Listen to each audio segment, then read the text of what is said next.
Hello, I am Brother Kelly Hughes, Chaplain of the Arts. We are broadcasting live to tape from the beautiful Valiant Theatre here in the heart of Winnipeg's greasy Tenderloin. This is Kelly Hughes Live Slices, one guest, 1 hour. We broadcast every Saturday at 1 p.m. on 101.5 UMFM. We also live on YouTube from now until the sun swallows the earth.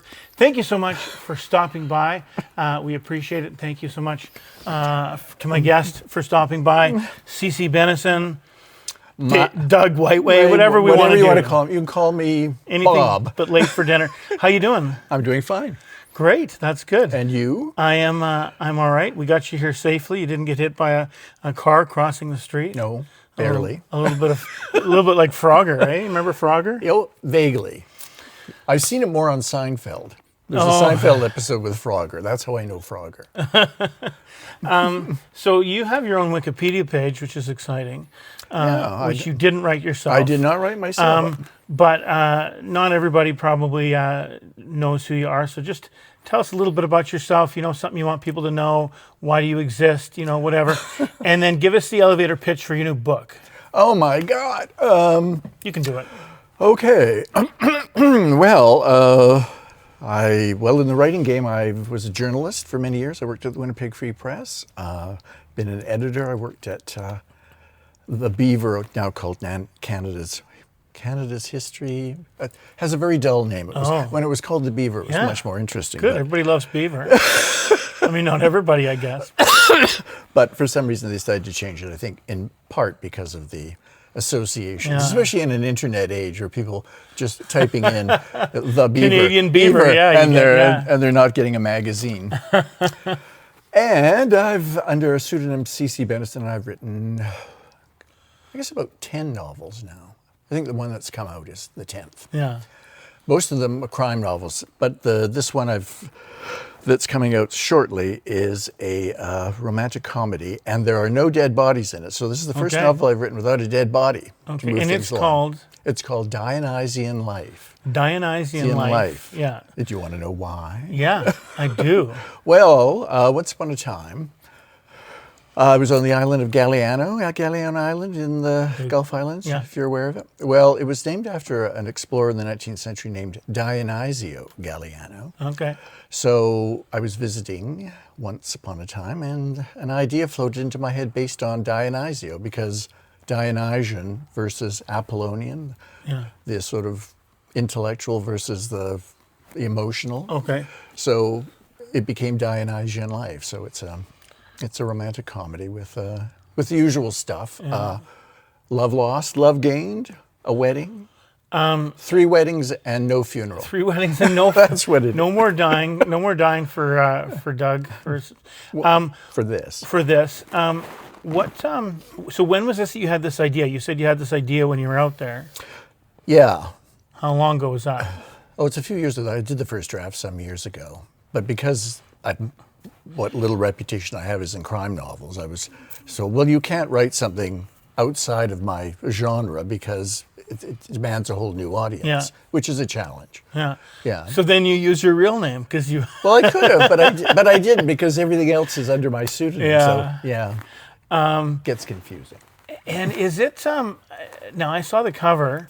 Are there 2 men holding hands? Is it? Yeah. Is it kind of queer? Well, it's both. Yeah. So there's 2 characters who have lost love and gained love, a man and a woman, one gay, one straight. Are your other books very queer? No, I don't think so. So this is kind of a. Well, I guess if you probably didn't read my tome called Paul is Dead from a few years ago. No. That has that kind of theme in it too. Yeah. So. But it's what the story demands. So I'm picking characters for all kinds of reasons. Are how many things are you working on at one time? Are you working on 5 or 1 or?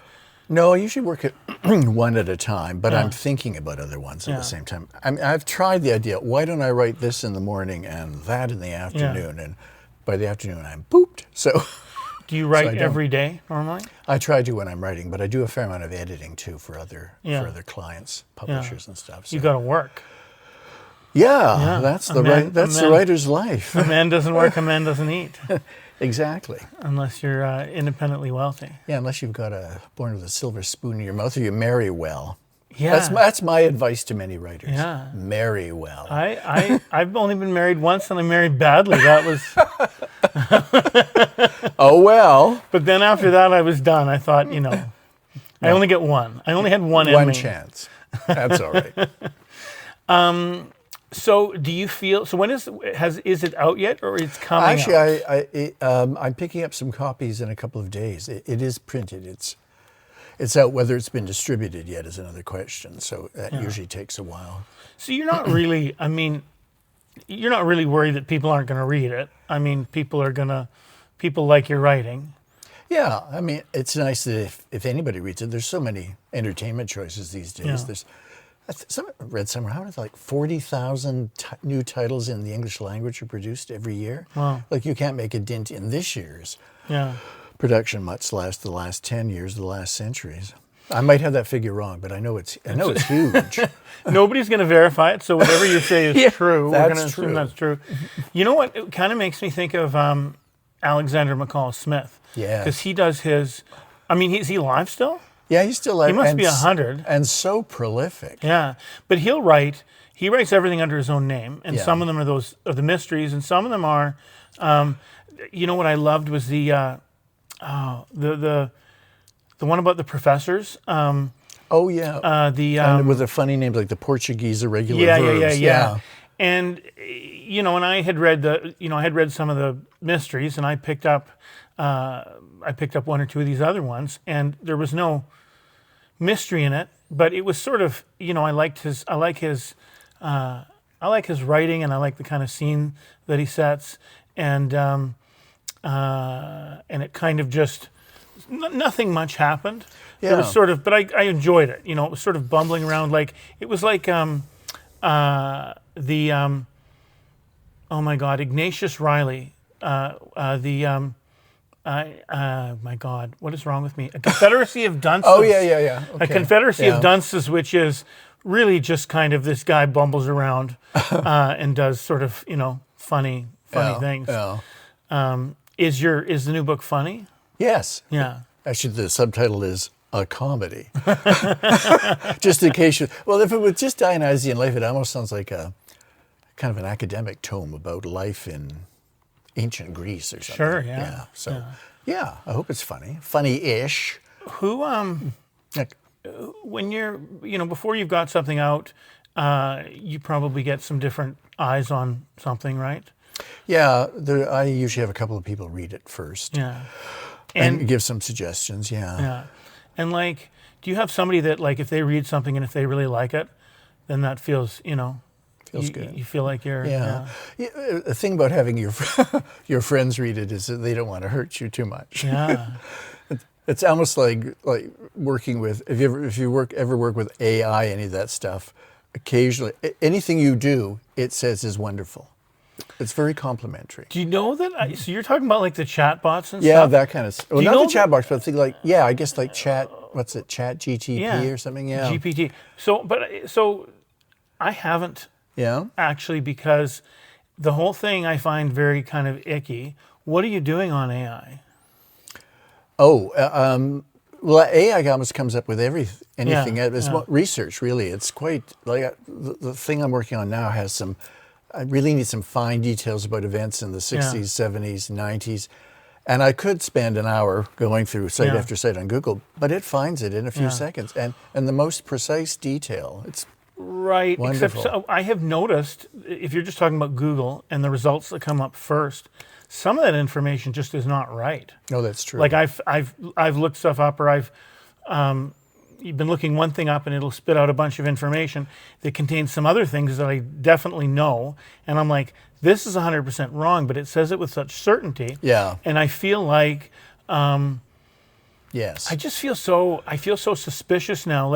Like sometimes there's websites where there's ones where you can check photos, and you can upload a photo and it'll tell you if it's an AI generated photo. Oh, okay. And then there's other ones where you can select a bunch of text and stick it up there, and it'll tell you if it's written by AI. Okay. And because sometimes I'm just like this, because some of the, I don't know if you ever see on like social media, sometimes people will post a story, you know, like there was one, somebody had posted about Frank Sinatra and this whole thing about how, Yeah, I have seen those. this whole thing. So Frank Sinatra had, you know, one of his movies in the 60s or 70s, a crew member, you know, his daughter was injured in a car accident. He didn't have enough money. And so Frank paid for the hospital, blah, blah, blah, blah, blah, all this stuff. And I was reading that and I thought, No. there's something a bit weird. And I looked it up. It was written by AI. And I searched the internet and it did not exist anywhere except in this form.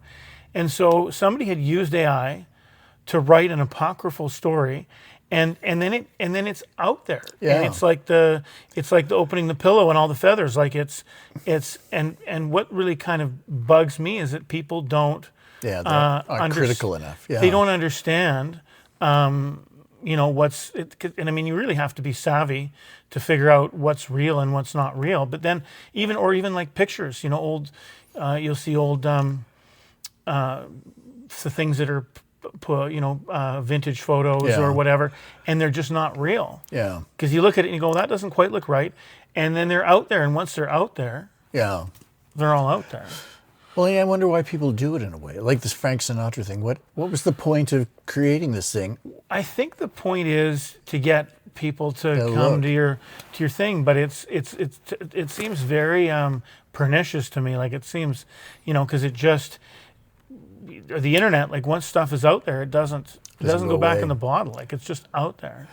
Well, recently I've been getting, and maybe other writers have been getting them too, getting these pitches from book marketers and stuff. Yeah. And you can tell it's written by AI. Yeah. For instance, they'll pick a book that I wrote 30 years ago. Well, Yeah. there's not much point in me marketing a book that's 30 years Yeah. old. But it's all very nicely written out. But you Yeah. just know it's fake. I've also had ones from you know, editorial director at, say, HarperCollins. Well, they're not looking for books. Books Yeah. are looking for them. Yeah. So you just know it's fake. Or I had one this morning from a writers' festival in Calgary about, you know, me being in there. But you know that they pick writers 6 Yeah. months before, not Yeah. 2 weeks before, 2 months.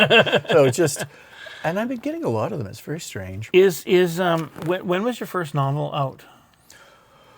Gosh, 30 years ago. First one I did was in 96, published.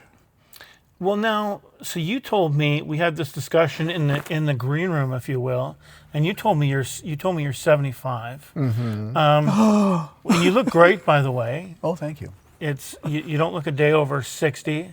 It's because you didn't have any kids. And moisturizer. And moisturizing. It's all moisturizing.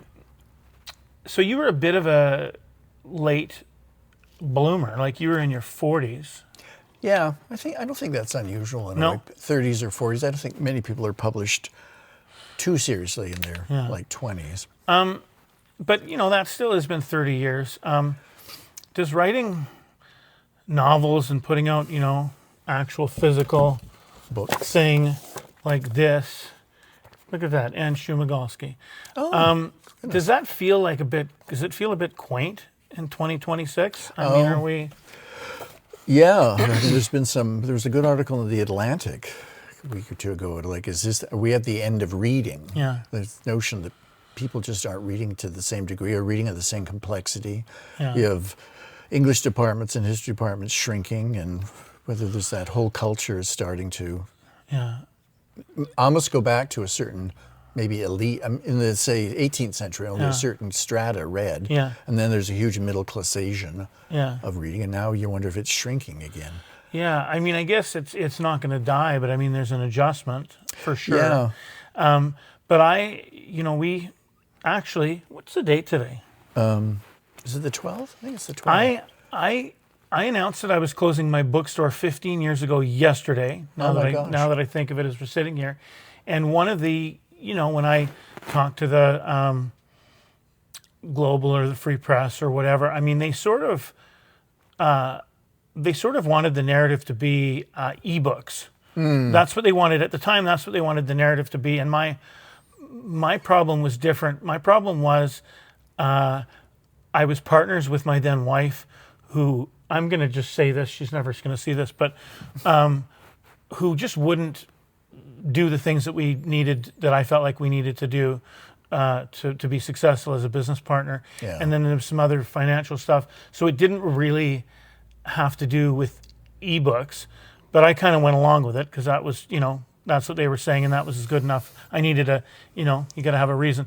But actually what it was, or one of the things, like, when I was open, like, there were like 25 or 30, 35 bookstores in Winnipeg. Really? And now, wow. Yeah, and now there's like 5 or something. Yeah. But the thing was, it was never ebooks, like, Amazon or Chapters or Indigo or whatever it was. No, yeah, Chapters, Indigo came along and they had the ebooks. But the problem was those people were at least still reading, Yeah. right? Those people that were reading digitally were still reading. And now the problem is, people will read whatever pops up on their phone. And I think maybe people are still listening to audiobooks. Yes. Because you can walk around and listen to that. So if you can, or some of your stuff, and you have audiobooks and some of your stuff. Yeah, I think 3 of them are in audiobooks. But I just think the people that have a stack of physical books next to their bed, that is a number that's shrinking, dwindling. Do you read as much as you used to? Probably not. You're reading for work. Well, I'm reading for work, but but I would say I'm reading for leisure less than I used to. Yeah. And I'm, in some ways, when I was younger, I'd read more challenging things. Yeah. Now I'm less likely to read something that feels like homework. Mm-hmm. And even a lot of novels kind of feel like homework sometimes. Yeah, I don't know. Maybe it is becoming a quaint sort of thing to do. But I like it so much. It's enormously satisfying to sit down and write something. Yeah. Yeah. So and I think it's easier to write your 10th novel in 2026 than your first one, because you don't have to talk anybody into publishing it. You still have to talk people into publishing it. That's the issue. I think the publishers are consolidating. I don't know if there's a lot of new even smaller, mid-sized publishers being created in Canada. Yeah. But the big ones have all consolidated down to 4. Yeah. And they all have multiple imprints, and they're in the business to make money. So, and there's thousands of manuscripts floating around, whether, thousands of them are good manuscripts. So it's still competitive. Your publisher for this one is it At Bay Press? Yeah. And have you worked with them before? Yes, they did a novella of mine, and I also do some editing for them of other texts. And they're smaller, and they haven't been around like forever.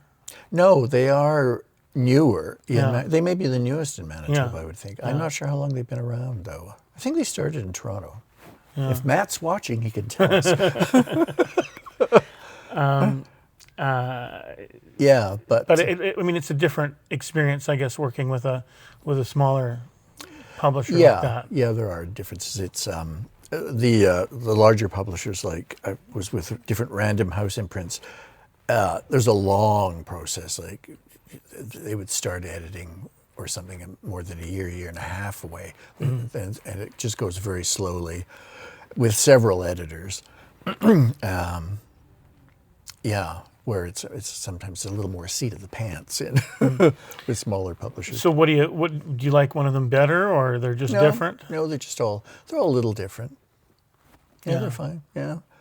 The greatest pleasure is the writing. Yeah. And then there's the interface with the broad masses of the people, so to speak, the publishers and the marketing, blah, blah, blah, all that stuff, which is, a little more challenging, at least for an introvert like me. Yeah. Do you hate it, or? No. I'm fine with it. It is interesting because, writing is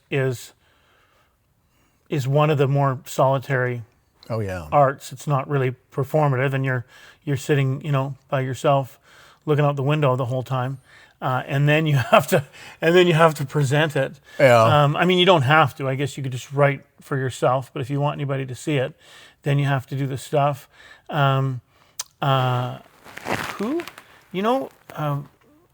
memory is so bad, but there was a Manitoba writer, Winnipeg writer. I feel like the book was Waiting for Elvis. Do you know who I'm talking about? No. There was a writer that I interviewed 3 15, 16 years ago, and he had a few books out. And I remember him telling me that he just kind of refused to do any of the stuff. Okay. And his publishers never were happy about that. But he just didn't care because he just wanted to write the book and didn't really want to do any of the other publicity stuff. and all that. And was that his only book? No, he wrote like 3 or 4. Okay. And I can see his face, and I just can't. My memory is very bad with certain things. Well, that's all right. But if I had looked it up before, yeah. But it's interesting that he wouldn't do it. I mean, I guess it's like J.D. Salinger. I guess he never did any publicity for Catcher in the Rye. Well, and also, I mean, with these smaller local publishers, I mean, there's not a bunch of money involved. Sometimes there's like basically no money involved, so they can't really make you do anything, right? That's true. Yeah, I mean, I know. guess some contracts. I'm trying to think whether, like, say, the contracts I've had have made demands that you must do a certain amount of publicity. I'm not sure. I must look at one of the old contracts. I mean, I'm happy to do stuff generally, just a little. Yeah. Because most writers are somewhat introverted, so suddenly you're thrusting people out on a stage and you kind of go. Yeah, and I agree. Probably most. James Patterson must be an extrovert, eh? Well, he writes with somebody all the time, doesn't he? All he does, it's so funny. All he does is write outlines. He writes outlines, and then he gets somebody else to write it. And so sometimes it says James Patterson and so and so, but even the stuff that that has just his name on it, I think he's just got interns writing it. Like he seems very savvy and very smart, and people seem to like it. Well, they don't seem to mind anyway. And it is better than AI writing it. I mean, if we're heading in that direction, I mean, at least a human being is writing it. I mean, like the Da Vinci Code is crap, but at least a person wrote it. Yes, but with Patterson's, like he did one with Bill Clinton. Now I'm wondering which of them. Neither of them wrote it. Yeah, so really it's an exercise in marketing because they know his name sells. His name is always huge over the title, blah, blah, blah, with Bill Clinton or Bob Schilbach and whoever's famous at the time. Yeah. Have you ever done any ghostwriting? No. Yeah. Would you? Or can you only write in your own I don't know. Voice? Nobody's ever asked. Yeah. It would be kind of a challenge. I don't know how much ghostwriting goes on now. I mean, I guess it does.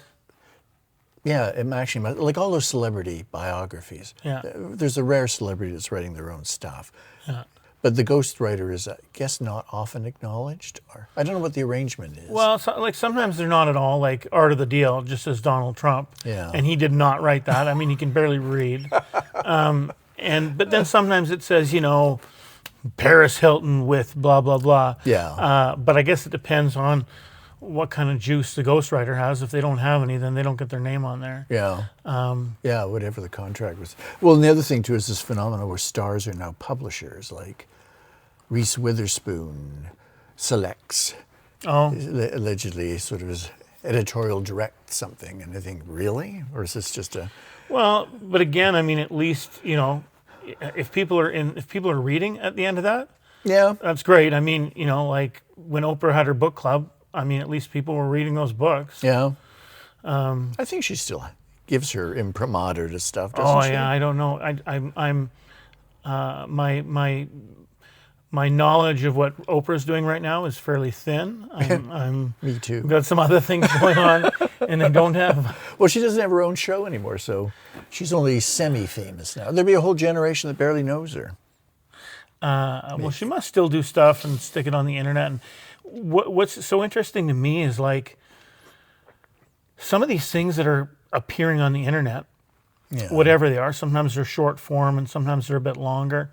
Like some of them have millions of views and stuff I've never heard of. People, you get to a certain age and all this stuff that people are doing down here, you have no idea what it is. You don't You don't like. There's something called Skibbity Toilet. Do you know what that is? It's like a bunch of toilets that have with heads coming out of them, and they're fighting some other things in there, and it's some weird like.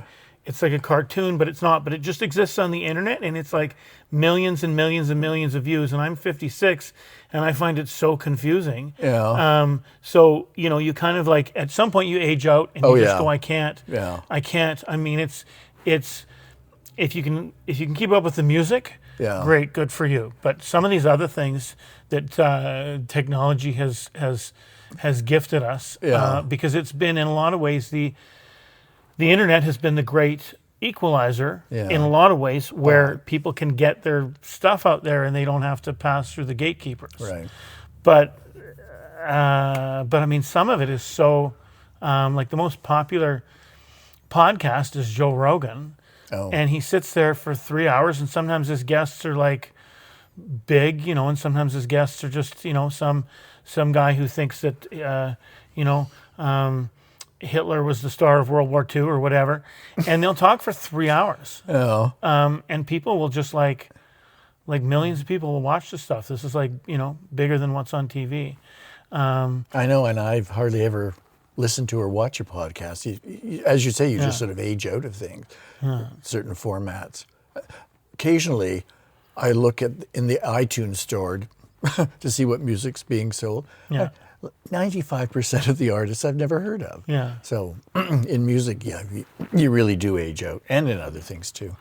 But I think it's don't you think it's important to at least try to kind of, especially as a person ages, like you want to make sure that elasticity, Yeah. is that what it is in your brain? Yeah. Like you want to, because some people most people generally seem to get very stuck in their ways the older they get.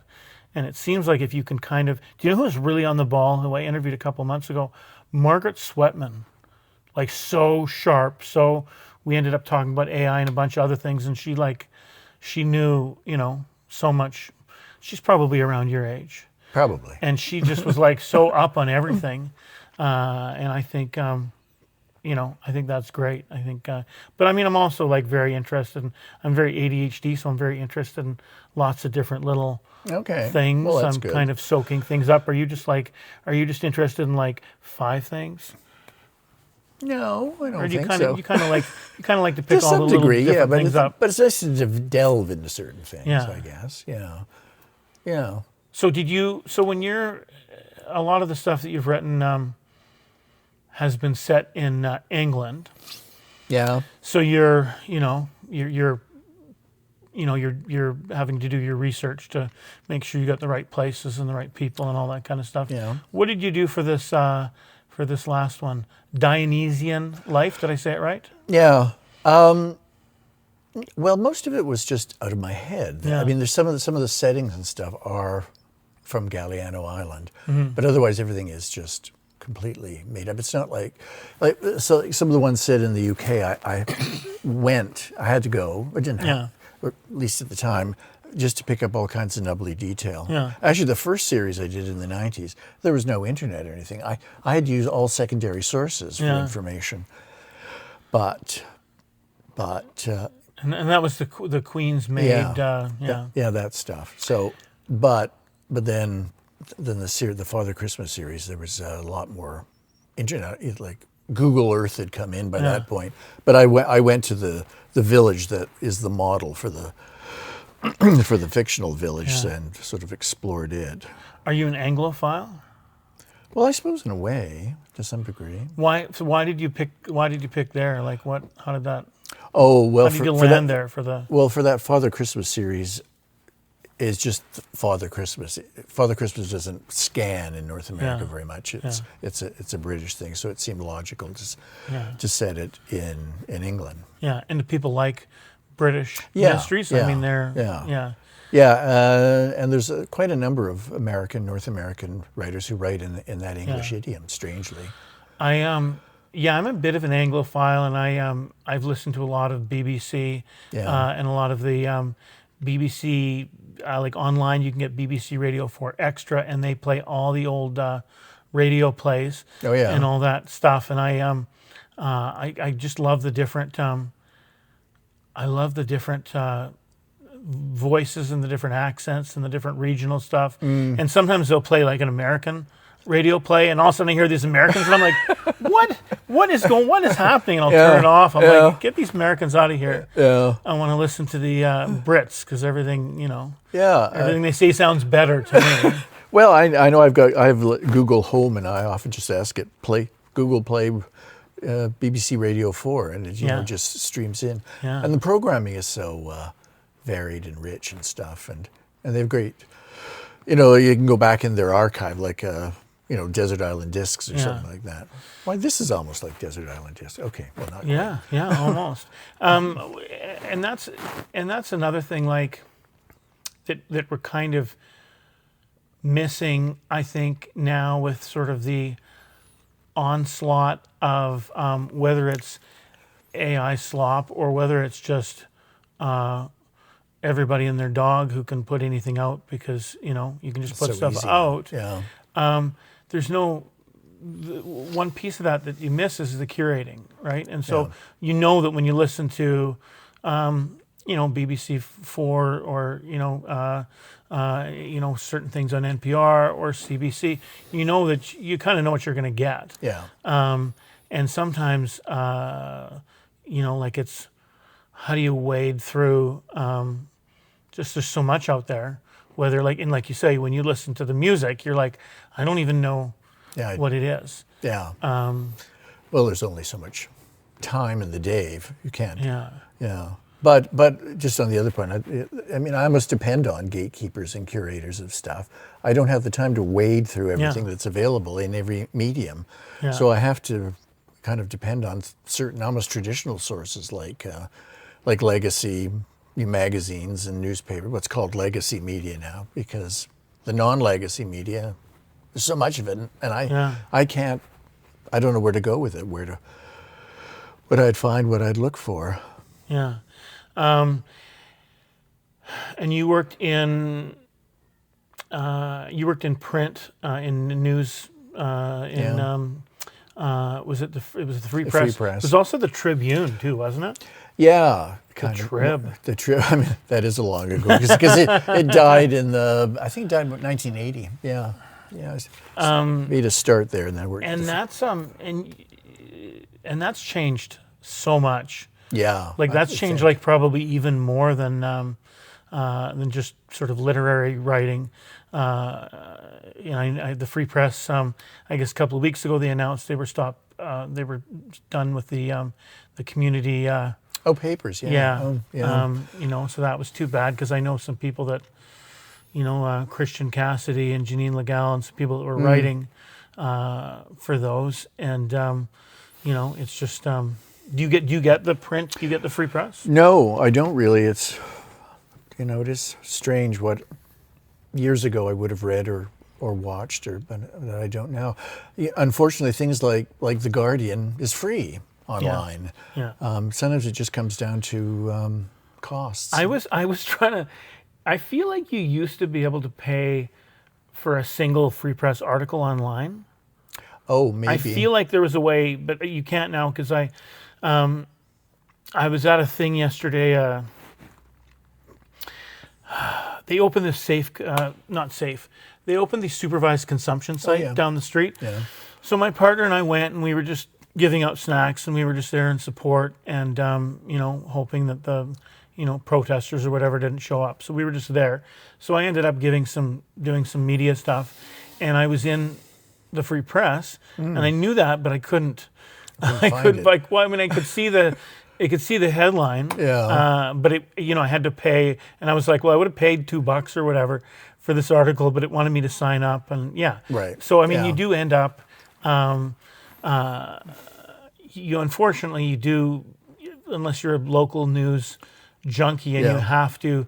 Although lots of that stuff is on the CBC website, and they're also giving it away. Yeah. So I know it's challenging for smaller presses, or bigger presses. Well, things like the New York Times, they have games and stuff that draw you in. The games are keeping that whole thing afloat. And you see other newspapers doing the same thing. And I mean, good for them. Like, you need a revenue stream. Yeah. So if you're going to subsidize journalism with something, sure, why not? Yeah, otherwise, I don't know what you do for smaller presses. Like, should they be Arts Council funded or something? Or well, some of them. So there's a site called The Bulwark, and that's an American. I'm a bit obsessed with American politics. Yeah. And it's mostly a bunch of ex-Republicans, and they are, writing about. They're sort of never Trumpers, and they're writing about, all the things that are going on. Yeah. And some of their stuff was behind a paywall, and a bunch of it was free. And so you'd be watching something, and it would be done like it would cut off halfway through. Oh. And I was like, oh, so I pay like $10 a month, and I get like a ton of content. So there's a bunch of articles, but there's also a lot of video stuff. Okay. And so I mean, I guess the free press is also maybe $10 a month, but like, I don't know that, because the thing is, like, the Bulwark has a point of view, right? Yeah. And so I like the point of view, and the free press is just kind of everything. But I feel like we're kind of getting to a place where people kind of people do like a point of view, right? Yeah. Yes. Yeah. Because you can. Yeah, it kind of coincides with your own feelings about X, Y, and Z. Although every once in a while you need a sort of a challenge. Yeah. Actually, the place to find challenges to your point of view. Do you ever go on X, Twitter? Oh my God, no! It's really. I am on there, weird. But it got so bad, especially after Elon Musk bought it. Yeah. And because it's sort of like, it's a bit of a cesspool, honestly. Oh yeah. And what gets me is like people who just say the grossest things. Do you know what else is like that? And you're probably not on there, but TikTok. No. So TikTok is all short form video stuff, and there's a lot of like local content, like, and I only use it, to post some of my video stuff. Like, I might post a clip of this on TikTok, and I use it because it will hard code subtitles in. And I don't have to do anything. The AI just figures out the subtitles, and then it will just... So I might post a little clip on there, but when I open it up, sometimes I'll see, like, one day I saw some guy had strapped a GoPro to his head, and he was riding on his bike, and he rode around, like down the riverbank. I don't know if he was by Waterfront Drive or wherever, but he drove through, and he's like videotaping all the homeless people that are living in the tents. And then all the comments on this video were just so, this is local, this is Winnipeg, and all these people that commented were so awful and gross and mean and racist, and you just go like, who are these people? Yeah. And why do they talk like this? And why do you feel like it's okay? And but I mean, some of it is the anonymity, but the other thing is, like, people are egging each other on. So you say some terrible thing, and 250 people like it.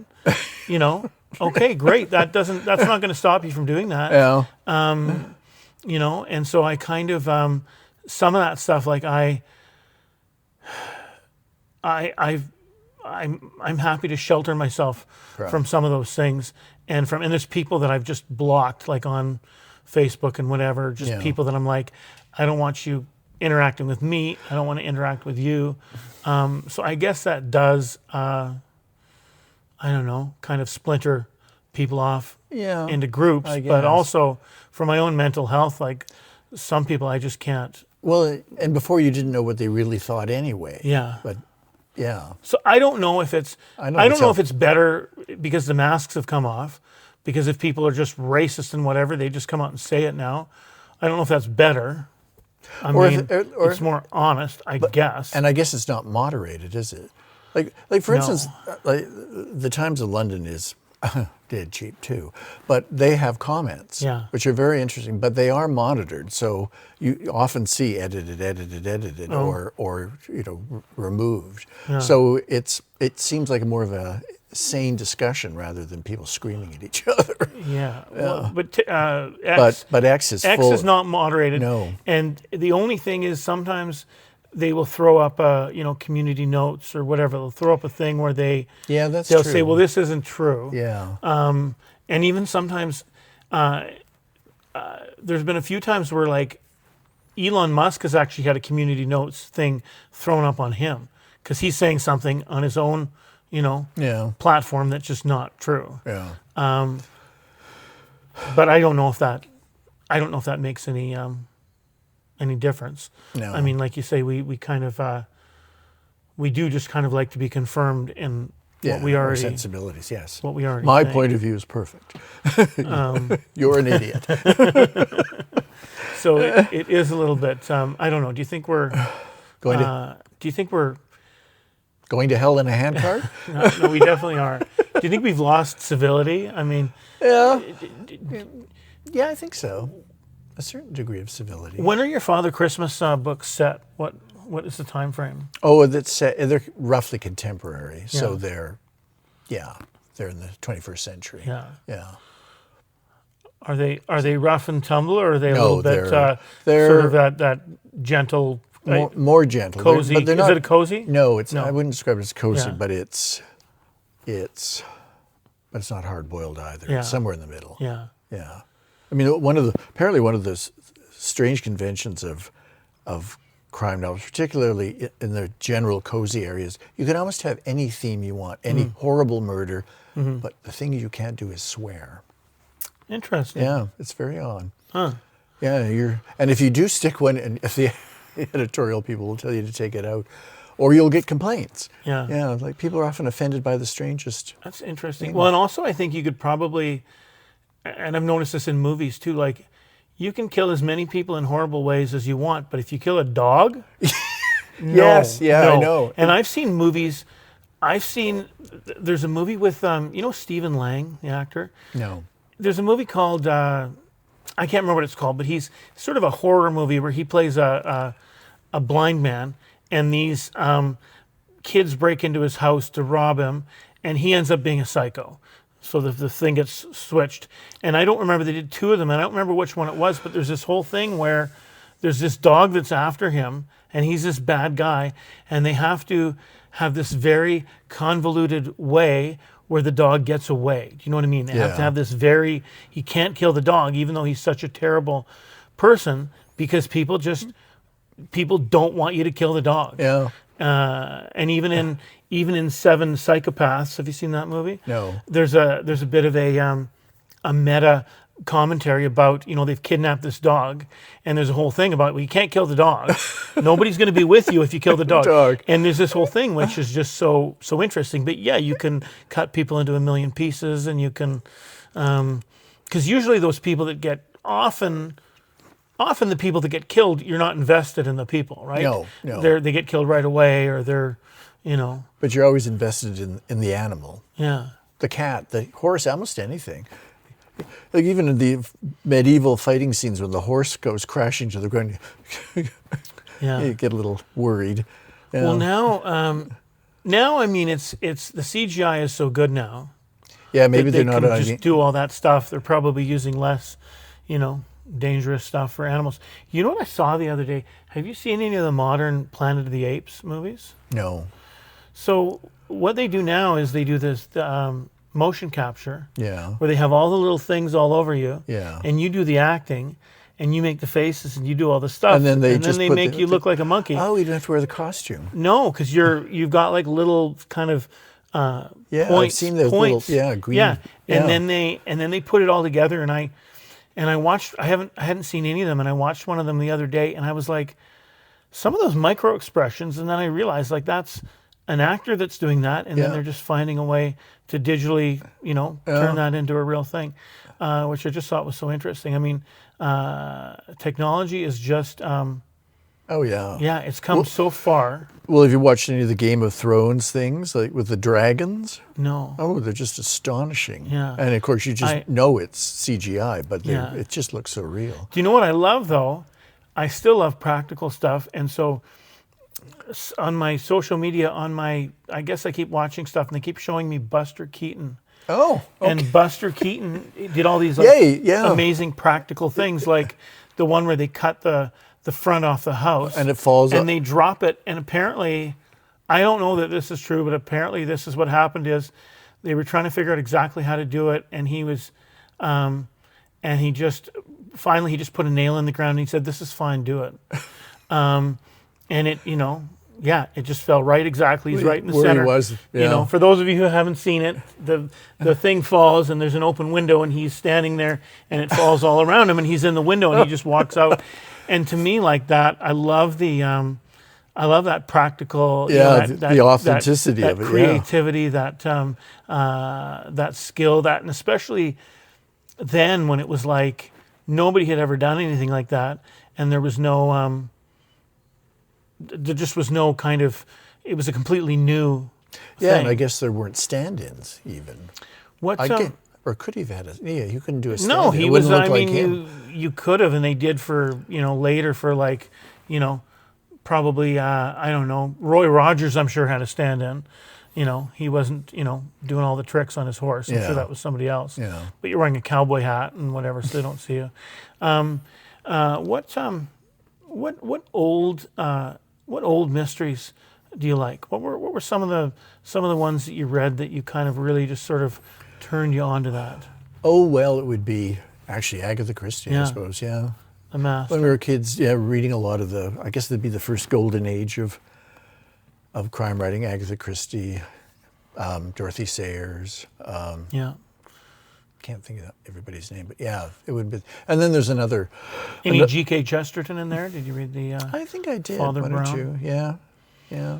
And then there was another golden age with people like Ruth Rendell and P.D. James and stuff. Have you ever read any of the Judge Dee books? No. So it was a Dutch diplomat in the 50s, maybe. His name was Robert van Gulik. Yeah. And he was in, I don't remember if he was in China or let's say the Orient. I don't know if you can say that anymore, but let's say the Orient. And he was a Dutch diplomat. And he found that they had, in China, there was a detective of sorts named Judge Dee. Yeah. Who, and I've read one of the original books. The problem with it is it relies so much on ghosts and the supernatural and kind of Yeah. deus ex machina. Is that how you say that? Yeah. And so it's a bit kind of, as a mystery, it's kind of like,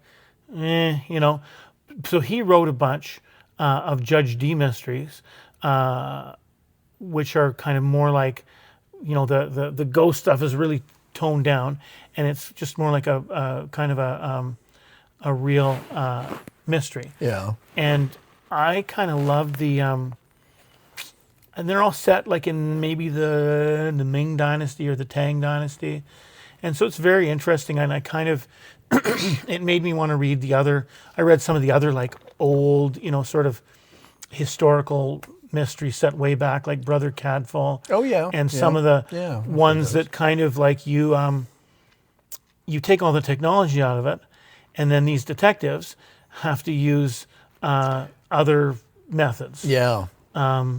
Yeah, that's very much one of the challenges in the last, 20, 30 years, that CCTV, DNA, all these things that didn't exist before, or like Agatha Christie often used poisons, and in a realistic way, you just can't. Yeah. Yeah, it's just too. Yeah. So now it's like on. You ever watch any Star Trek? Yeah, some. It's like on Star Trek. In order to write certain stories, they have to, the teleporter's broken, or you have to. You know what I mean?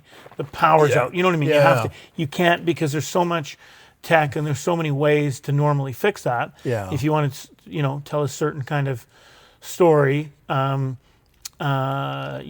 if you're writing some kind of near future post-apocalyptic thing, you have to set off an EMP, so it kills all the everything with a chip in it. Oh, right? okay. So then you can't use, Yeah. you know what I mean. You have to kind of take a step back. Yeah. So yeah, it is. And I guess as I read Tolkien. Tolkien was talking about how one of the reasons why you write fiction is because you can talk about things you couldn't talk about otherwise, because you can just make it up. You know what I mean? Yeah. The parameters are sort of gone. So I mean, you don't have to stick to you can tell something that's true without sticking to the facts. Well, and especially in genres like fantasy, yeah, you can really make it up in a way. But if you're doing something like a crime novel set in a certain city at a certain time, and you have to be careful, especially over anachronisms and stuff. Having somebody using a cell phone in 1992 or something. Or even, I guess now, like, because people are so, fans are so plugged into the internet, if you say the wrong thing or whatever, people are going to tell you. Yeah, I know. You always worry about the expert reader. Yeah, yeah, the expert reader. That writes a letter. This is wrong, and here's why. And you go, oh God, I guess it is wrong. Beware write an apologetic note. Beware the expert reader. Yeah. Well, I was an editor in a history magazine, as I said before, and worrying about the expert reader. Like, there was historians read the magazine. Yeah. I mean, it was a popular presentation of history, but you would get letters because somebody would be a subject expert, they would know it to death, and they would correct you. And that's fine. Yeah. It's for the record. You could put it in the letters section. Do you just want people to be entertained when they read your stuff, or do you have anything else you want? Oh, mostly entertained. I don't have some huge agenda. Yeah, I don't want to change the world. Yeah. I mean, the fact is most books are read for a season, and they kind of flow down the river to the great sea of unread books. It's not sad, it just is. It just is. It's not sad. It just is. The only books that really endure, I mean, there's a handful that really endure, but if they're not on a syllabus and not turned into a movie, they tend to just float away. Did you ever have any movie or TV people come knocking at your door? Yeah, there was interest in the Father Christmas series a few years ago, which was nice. I went through a couple of contracts, but then, as with most of these things, I gather they never go ahead with it. The money was nice. Yeah, money is nice. So you've written 3 of those. I wrote 3 of those. So you did the 12, 11, and 10. 12, 11, and 10. You were working your way down through the 12 Days of Christmas. Do you have another 9 in you, or did you stop? well, they didn't sell in the huge quantities that Random House wants, so they stopped. It was a 3-book contract. Okay. So I think, just for my own satisfaction, I think shortly I'm going to start 9 Ladies Dancing, just because there was a loose end, kind of an important loose end in the first 3, and I'd like to solve it. I get letters or emails from people saying, what happened? It's really Tom Christmas's wife. How did she die? And I need to tell people how she died, why she died, who killed her, etc. Is that? I mean, do you get notes and letters and emails and whatever from people that have read something that you wrote 30 years ago? Rarely. Although the Jane B series was translated into German a couple of years ago. Okay. Weirdly. Yeah. It was translated into German 30 years ago, and it was retranslated into German a few years ago. Yeah, so suddenly you get correspondence. Yeah. So I can't read the Germans. No, but of course the Germans are much more proficient in English than English speakers are in German, so they kindly write in English. Do the Germans like you? Oh, I don't know. I guess so. People who are interested in that phenomenon, the royal family and things, I guess. No one ever writes you to tell you they don't like you. No, I don't think so. No, isn't that nice? It is nice. Maybe if I'm too much on X or TikTok, they might say unkind things. Well, you just have to be You know, you have to be pleasant and uncontroversial. Yes. You're no J.K. Rowling, right? So you just have to smile and. Smile and wave. You don't argue with J.K. Rowling on X, do you? Do you argue with people, or you just kind of No. post stuff? I just read it. Yeah. I hardly have done anything on X. Yeah. Yeah. I mean, I just don't want to. I just don't want to get into anything. There's not enough time or emotional energy to start arguing with people you don't know about subjects of which you're not necessarily at all expert. I have a couple of friends that have endless. I have a friend she's a real feminist and whatever, and she has endless energy to argue with men on the internet, which just seems like such a fool's errand to me. But she seems to like it, and I'm just like, I can't. It just makes me so mad when I see something that's sort of infuriating, and I can't. Yeah. But she must like the battle, the fight, the adrenaline. Yeah, and I mean, she's smarter than they are, so yeah. Good for for her. I don't know if she's changing minds or just Venting. See, but I don't want that because I just want to be in a kind of a zone where I can write calmly without distraction. I don't want something else going on in my head, some other argument going on in my head. Yeah. It's just me. You're just an ocean of calm. I'm an ocean of calm. Do you ever lose it, or are you just always like... Well, no, I guess I don't often lose it, no. Yeah. Why? Do you? Absolutely. Oh, all right. Absolutely. I'm a volatile person, but I think it's nice if you can just kind of, Well, I guess if be even-keeled. Even-keeled. Have you ever been called even-keeled? Yeah. Oh, I don't know. But I was just thinking it really depends on the situation. If, you're driving sometimes and but you're in a private zone, and so you can say rude things or sometimes with Google Home, I don't know if you use it, where you just ask Google the weather or ask it a question. Sometimes I'm rude to Google Home. I am. Some of those things, like, whether it's Siri, or I can't say the other one because the Amazon one, because I have a thing over here, and if I say her name, she's going to speak. Oh, you've got the don't say it. Alexa. Yes. Okay. But I have been rude in the past, but my partner has set me straight that we should be nice to them, because when there's the rise of the machines,